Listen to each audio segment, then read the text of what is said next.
लोगोसे बानजाय आफादनिफ्राय गांसे आर'नाइजों बरायना लानाय जाबाय। लोगो लोगो बिथांखौ दारिया फान्था फेस्टिभेलावनो दारिया फान्था गेलेनाय बादायनाय बे हाबाफारिखौ दैदेननाय मानगोनां दैदेनगिरि बिथां हाबाफारियाव लानो हादों। आबुं मोनसे जाफुंसार होनायनि थाखाय आङो जिल्ला कमिटि एबसुनि जानानै बयखौबो साबायखर जासिहरबाय।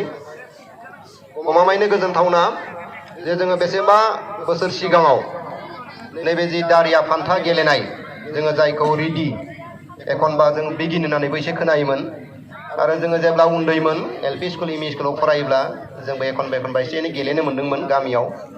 आरो जेब्ला जोङो गेलेनो रोङाखैब्लाबो बै समाव जोंनि आदा जानाय सोमोन्दो आब' जानाय सोमोन्दो बा जोंनि देरसिन बिथांमोनखौ जोङो गेलेनाय नुबोदोंमोन।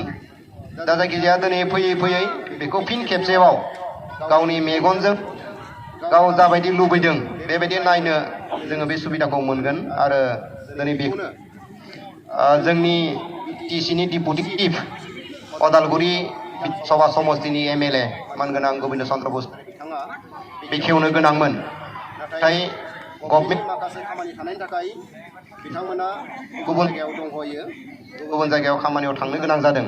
दा बिथांनि एबसेन्सआव आङो नैबे जि दारिया फान्था बादायनाय बेखेवनाय बेखौ आङो बेखेवनो फैदों। Delima Sorgiari from Sira in Agor corner versus Barisma Daimari from Udalguri in Matha corner.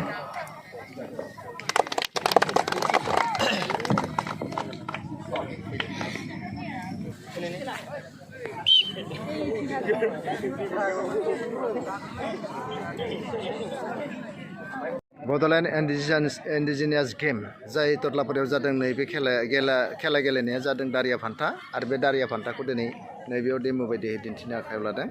समाव जोङो बेखेवनाय जोङो डेम' दिन्थिगोन दारिया फान्थानि। आलासिया रेडि होननाय लोगो लोगो जाहाथे हाबनो नाजायो आरो सांग्रां रेडि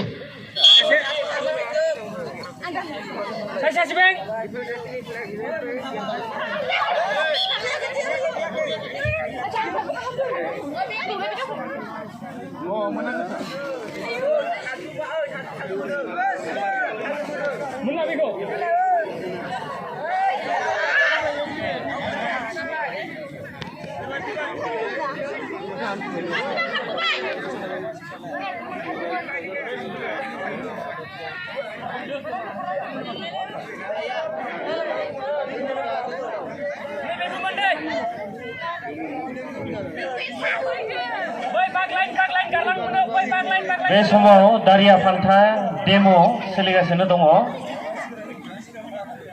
बै सेर थानाय ओरै आथिं थिखांबा खिन्थु थैगोन।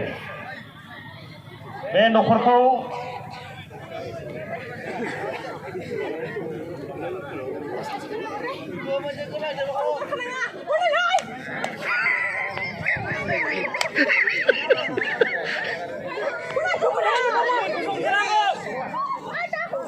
नोङो नैबे थैबाय, बेबो थैदों। ओरै खामोब्ला थैनाय जायो। बोरै थैया थैबाय माने आथिङा बे हादोमनि माबायाव थाबाय थानांगोन आरो बे ओरै